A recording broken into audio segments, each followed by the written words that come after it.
हमारे चैनल को लाइक करें और सब्सक्राइब करें इंटरेस्टिंग स्टोरी देखने के लिए और उर्दू में कहानियाँ देखने के लिए। एक बुढ़िया थी। वो बुढ़िया अपना सारा गहना पाता पहन कर कहीं जा रही थी। गहना क्या था? यही कानों में झुमके थे, बाहों में कंगन थे और गले में हार था, मगर ये सारे जेवर थे सोने के। बेचारी बुढ़िया के पीछे दो ठग लग गए। दोनों बड़े चालबाज, मकार और अयार थे। दोनों आपस में गहरे दोस्त थे। दोनों चाहते थे कि बुढ़िया से सारे का सारा जेवर हथिया लें, लेकिन बुढ़िया ने भी अपने बाल धूप में सफ़ेद नहीं किए थे। वो ठग तो ठग थे ही, ये बुढ़िया इनकी भी नानी थी। एक ठग ने आगे बढ़ अली सलीक के बाद पूछा कि बड़ी अम्मा कहाँ जा रही हो? बेटा शहर जा रही हूँ, बुढ़िया ने जवाब दिया। फिर तो खूब साथ हुआ। बड़ी अम्मा हम भी तो शहर ही जा रहे हैं। दूसरा ठग बोला। हाँ बेटा, अच्छा हो गया, बुढ़िया ने कहा। थोड़ी दूर चलने के बाद एक ठग बोला, बड़ी अम्मा कोई कहानी ही सुनाओ जिससे सफ़र की थकान मालूम ना हो और वक्त भी जल कर जाए। बेटा मैं भला कौन सी कहानी सुनाऊं, तुम ही कुछ कहो हम सुनाएं। दूसरा ठग बोला, मगर बड़ी अम्मा एक शर्त है, वो ये कि अगर तुमने हमारी कहानी को झूठ कहा तो हम तुम्हारे कंगन उतार लेंगे। बुढ़िया ने इनकी ये शर्त मान ली और एक ठग कहानी सुनाने लगा। बड़ी अम्मा हमारी एक गाय थी, बड़ी खूबसूरत, मोटी मोटी आंखें थी, इसकी लंबे लंबे कान थे, दूध इतना देती थी कि हम दोते दोते थक जाते थे, लेकिन दूध फिर भी ख़त्म ना होता था। इसमें ख़ास बात ये थी कि अगर हम इसके दाने सींग पर बैठ जाते तो मगरिब में पहुंच जाते, और जब बाएं पर बैठते तो मशरिक़ में आ जाते। पाकिस्तान बनने पर जब हम काफ़िले के साथ पाकिस्तान आ रहे थे तो हम पर फसादियों ने हमला कर दिया। एक सनसनाती हुई गोली आई और हमारी गाय को लगी, जिससे बेचारी वहीं ढेर हो गई। बड़ा अफसोस हुआ। बुढ़िया ने अफसोस जाहिर करते हुए कहा, बड़ी अम्मा अब तुम कुछ सुनाओ।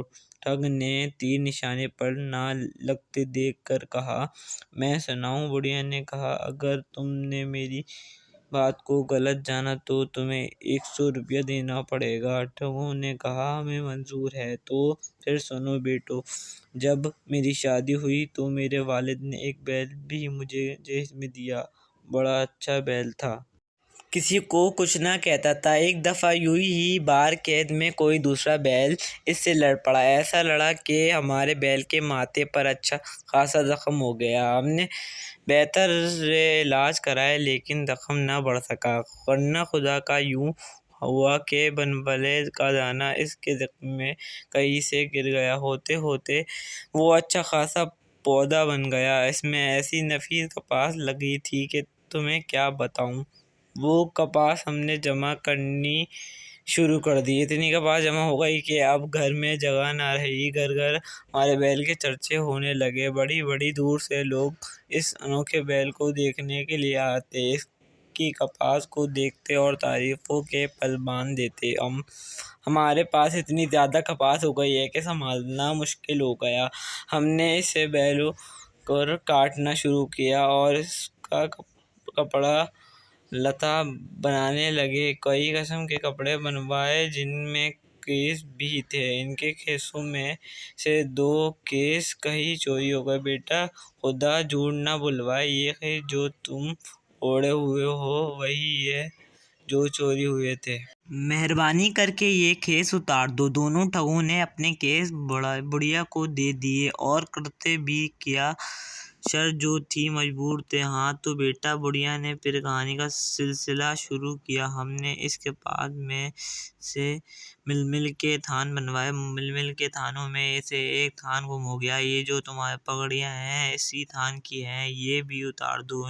उन्हें पगड़ियाँ भी उतार दी। ना उतारते तो शर्त के मुताबिक 100 रुपये देते। अब शहद नज़दीक ही था। एक ठग बोला, बड़ी अम्मा भूख लग रही है। अच्छा बेटा, शहर आया ही समझो, मुझे अपने कंगन बेचने हैं। कंगन बेच ले और फिर आराम से किसी जगह बैठकर खाना खाएंगे। वो खामोश हो गए और सोचने लगे कि बुढ़िया कंगन बेच ले फिर कोई दाव चलाएंगे। वो बुढ़िया के साथ चलते हुए अपनी दिमागी सड़कों पर तकदीरों के घोड़े दौड़ाने लगे। अब वो शहर में पहुंच गए थे। हर तरफ खूब चहल पहल थी। कुएं से कौवा चलता था। बुढ़िया ने अपने कंगन उतार लिए और इनसे कहने लगी, बेटा, सुनार की दुकान आ गई है, तुम यहाँ बैठो, मैं अपने कंगन बेच लूँ। वो सुनार की दुकान के करीब ही बैठ गए और बुढ़िया सुनार की दुकान पर पहुंच गई। क्या चाहिए अम्मा तुम्हें? सुनार ने पूछा। मैं अपने 2 नौकर बेचना चाहती हूँ, वो सामने बैठे हैं। नौकरों की तो हमें बहुत ज़रूरत है, सुनार ने कहा। बोलो अम्मा, क्या कीमत है इन दोनों की? 300 रुपये, बुढ़िया ने कहा, और बात 200 रुपये पर तय हो गई।